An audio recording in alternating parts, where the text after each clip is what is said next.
What is going on with the Seattle Seahawks home crowd?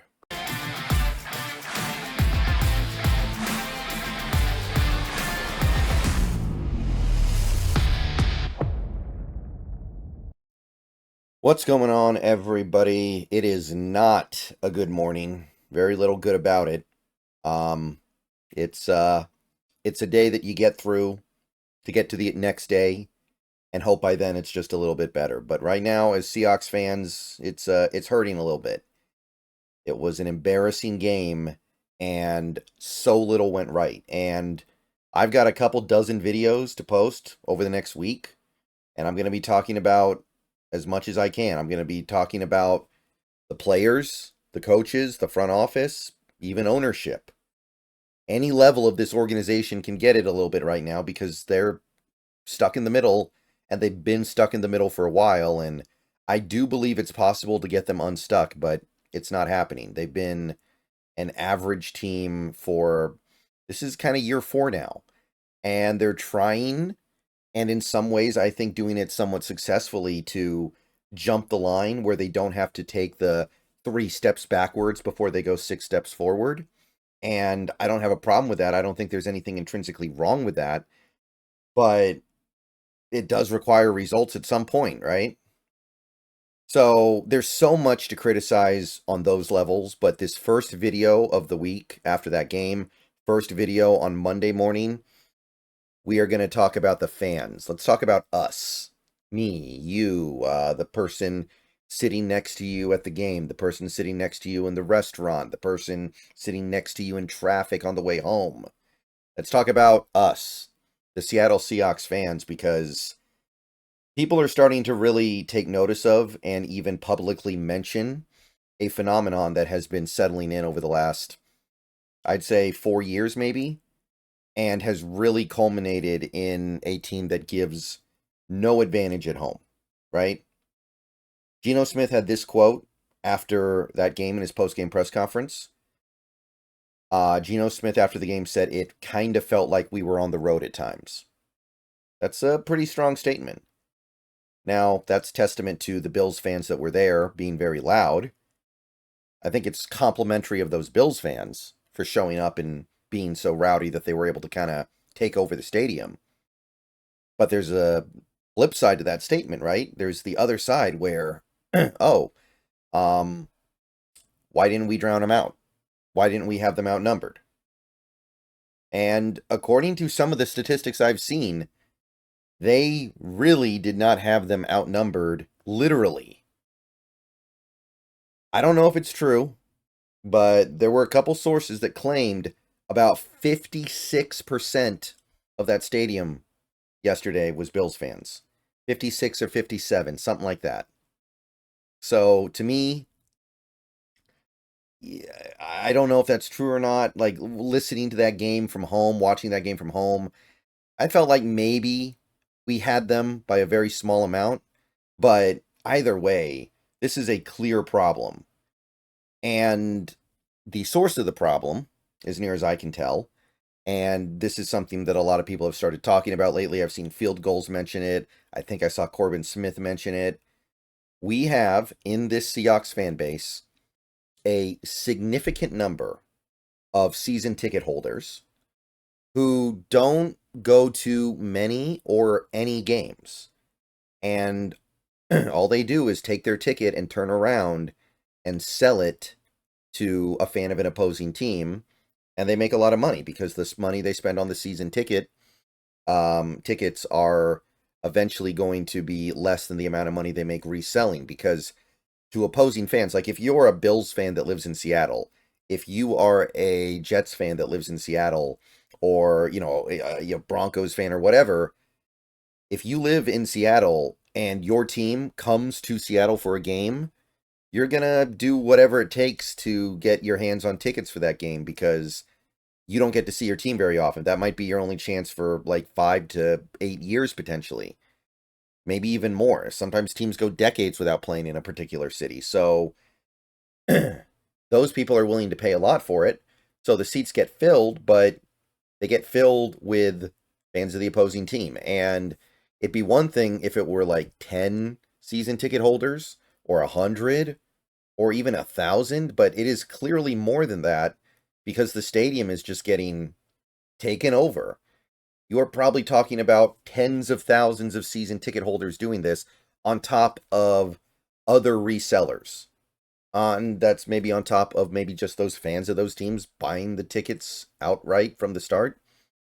There are obviously a few different ways to get in the stadium, but the big one, and the reason why this seems to be happening, is the season ticket resellers. And I don't believe that those season tickets were bought with the plan of just profiting off of them. But I do think that in recent years, it's become, in some cases, a necessity for these season ticket holders to do this because they need the money and they just don't want to go to the games. My dad, who some of you guys know is Steelzilla or Curbzilla on, he's got a couple different businesses that he runs, and he's known as Steelzilla or Metal Hawk to a lot of Seahawks people. My dad, he is kind of plugged into this stuff. He's friends and associates with a lot of the big names in the Seahawks fan base. He is someone who is friends with a lot of people who go to a lot of games and organize a lot of like tailgate parties and things like that. He said that the morning of the game, so yesterday morning, he saw people, like not just one person, but people trying to give away their tickets for free for this Bills game. They were trying to give away their tickets for free because they couldn't get any money for them and they just didn't want to go. So, yeah, if you want to vilify the season ticket holders and the resellers who are causing a lot of this, okay, sure, but then I've also got some presumably pretty big Seahawks fans who either bought tickets to this Bills game or have season tickets with the Bills game included in it, and they have now, in the present time, decided they do not want to go. And they are so dead set against going, they're willing to give the ticket away. So I'm not saying it's thousands of people or even hundreds, but there are people out there that will take a loss very easily to not have to go to this game, to not have to go to any game. And that's one thing that I talked about on stream last night when we got to this subject of Seahawks fans getting kind of taken over by Bills fans or fans of other teams in their stadium. I mean, the home field advantage speaks for itself, right? This team, they played okay in week 1 against the Broncos, right? They home game advantage. I don't know if you could say that, but they have been pretty forgettable in every home game since then. The Miami game, which was basically just taking candy from a baby, and then the miserable Giants game, the miserable Niners game, and now this game. Like, that home field doesn't seem to mean much of anything to them because they get destroyed regardless, like it's nothing. And this is something that we started to see a little bit of last year, but it wasn't so much blowouts as it was just generally embarrassing performances. Like, they uglied up the game to make it not a blowout, but they still felt like blowouts. Now we're just starting to kind of get not necessarily blown out, but beaten pretty decisively. It's not much of a game in the fourth quarter anymore, it feels like. And or it's against the Giants, a team that is so bad. Of course, they literally can't blow you out. They're not capable of it, but losing to them and getting blown out by them is almost equally bad. It doesn't really do you any favors there. But simply put, the way I put it in the stream last night, and this is what I think is really the ultimate takeaway here, because, again, people are going to want to vilify the season ticket holders. People are going to want to vilify the resellers, and there's definitely a little bit of that. There's definitely a little bit of room for that. But to me, going to a football game in 2024 is just not really that fun anymore, is it? I haven't been to a game in almost a decade now. We are coming up on a decade since I last went to a Seahawks game, because going to a Seahawks game is work, right? Especially for someone like me. If you live closer to the stadium, of course it's easier for you. If you live right next to the stadium, then a lot of this doesn't necessarily apply, but you've got the commute, you've got to drive to the stadium, you've got to pay $70 or more to park, you got to walk a pretty significant distance to get to your seat. You got to be walking through that giant stadium. You're overpaying for food. A lot of the time the weather's bad. It can be cold. It can be windy, rainy. It can be all kinds of unpleasant weather conditions. And you don't even get a good viewing experience of the game anymore compared to what you can get at home. Like maybe in the 80s and 90s when the TVs looked like garbage, then yeah, going to a game was probably a little bit of a better viewing experience on some level, but now everybody's got a big flat screen TV, everybody's got HD, everybody's got a replay of every single play that happens. You've got announcers breaking down everything in real time. You've got replay officials on the call ready to step in anytime there's a remotely confusing call, and you don't get any of that really at the stadium. It's not as good a viewing experience. And what I basically said was, this is not just a Seahawk thing. This applies to, I think, most football game experiences. It's like a job. It's like a job that you have to pay hundreds, if not thousands of dollars to partake in. Going to the game, parking, getting to the stadium, getting to your seat, sitting in a seat, it's crowded. People might be screaming all around you at any given point. Again, the viewing experience is not as good. It's like a job. It's like you go there not because you think you're necessarily going to have a great time. You go there to support the team, right? Does that make sense? It's like you're paying for the privilege of supporting the team in person. And then you leave the game, right? We're not even done here. I'm not even done. After the game, you got to leave the stadium, get to your car, you got to fight through traffic, which is going to be really bad because everyone else is leaving the game too. That is a sacrifice. And I feel like there was a time when the sacrifice was not as big, and we had a lot of fans willing to make that sacrifice. And now we don't. The team isn't dominant anymore. The team has not gotten back to dominance in over a decade. They are still trying to figure out exactly what they're going to be post Russell Wilson, post Pete Carroll now. And I'm willing to be patient with it. But I've talked about this a little bit before. Seahawks fans, they have shown that they will find something better to do if the team is not competitive or interesting. And, I know it's a little bit of a chicken and the egg thing, but can you really say fans were wrong to not show up to that game yesterday with how they played? You play that poorly, you kind of don't deserve to have fans in the stadium helping you out. You gotta reciprocate a little bit, and then the fans might come back, and then you can actually start getting those better results from your new energized home crowd. So it's a two-way street.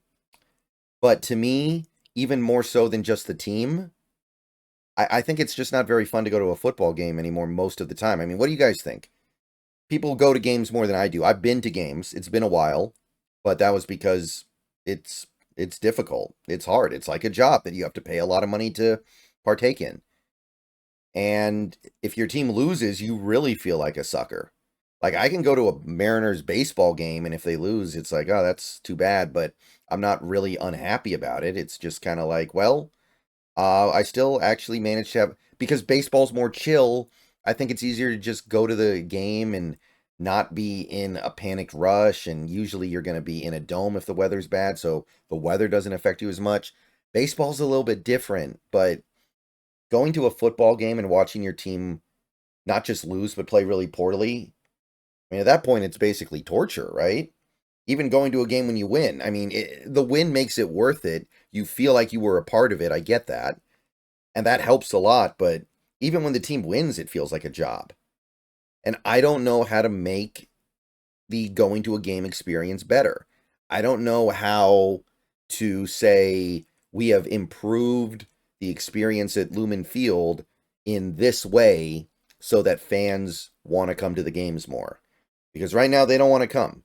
And part of it is we need to start playing better as a team, but there's a chicken and the egg element there where you got to give them some reason to go in the stadium. And that's the part where I just don't feel like I have a solution. So let me know what you guys think. I'll see you guys later. Go Hawks. But this is a troublesome sign because this has been going on for years, right? This has been going on for quite some time. It's cresting right now. We're legitimately seeing half the stadium or more getting invaded by Niners fans or Bills fans or whatever rival team wants to go in there and see their team play because they only get to do it once every few years. Maybe we've just gotten too used to them. Maybe it's an economy thing where people just don't have the money to go to football games right now. Ticket prices are very high. I get it. But for some reason, right now, we don't really have 12s. We got 11 and a halves. And that was a big part of our advantage in the 00s, in the 80s, in the 10s. It's going to be a lot harder to rack up big win totals if we've lost that, period. All right, yeah, this video's gone on a little bit longer than I wanted it to, but I want to take one video to really talk about this because there's some worrying signs. And this is something that we can actually do something about in theory, right? We can't do anything about the way they play, but this trend of this fan base just showing they're not that interested in this team anymore, and they don't value the ability to go and support them in person. That's something that we could actually maybe do something about. Not all of us. Believe me, I can't afford those season tickets. Something to think about. I don't know. See you guys later. Go Hawks.